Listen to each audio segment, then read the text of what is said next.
Does anyone ever really forget their first true connection? Not their first crush, not their first kiss, but the first person who felt like home. I'm 24 now, but part of me still lives at 16 back, when something rare and fragile existed between two kids who didn't yet know how easy things break. She was my best friend, my constant, my number two in a world where it often felt like it was just the two of us against everything else. She wasn't what people would call conventionally beautiful, but to me, she was breathtaking. Not because of how she looked, but because of how she felt. We never dated, never crossed any obvious lines. And yet, what we had felt deeper than most relationships ever do. There are moments that still replay in my head like scenes from a film. The night she drank for the first time and stepped outside just to breathe. And I followed without thinking, quietly placing my coat around her shoulders because it was cold. Sitting on a rooftop while rain soaked through our clothes, neither of us caring. Walking her through town while she stood on my skateboard, my hand steadying her as if that was the most natural thing in the world. Ending up in a coffee shop where time seemed to stop, words spilling out endlessly. She was a writer. Sometimes she wrote about me, about us. I don't remember the words now, and that almost hurts more than remembering them. What I do remember is how seen they made me feel. Like I mattered.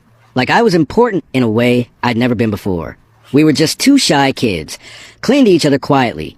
Like we both found something we didn't want to name out of fear it might disappear. Music was our language.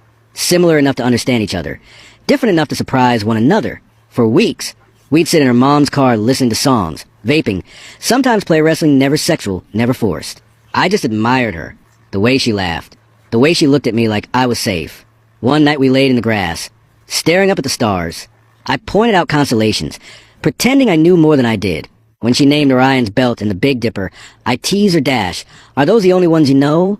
She laughed and shot back a sarcastic, no. And even now, that laugh still echoes somewhere inside me. The connection was intense. Quiet but powerful. After a cookout one evening, I had to head home alone. She was staying back, but she walked halfway with me, so I wouldn't be by myself. When it was time to part, we hugged. Just a hug. But something happened in that moment. My thoughts stopped. The noise in my head went silent. It felt like the universe narrowed down to just the two of us standing there, holding each other. I walked home feeling like I'd just been handed the best news of my life. I didn't understand it at the time, but it was joy. Pure, unfiltered joy. We talked about everything. For hours. In person. On the phone. Over text. One night, when the conversation slowed, I said something careless, something about drifting. I didn't mean harm, but harm landed anyway. Later, she told me, I tried not letting it get to me, but I'm sensitive. I heard her more than once. Not because I didn't care, but because I didn't know how to handle my own fears.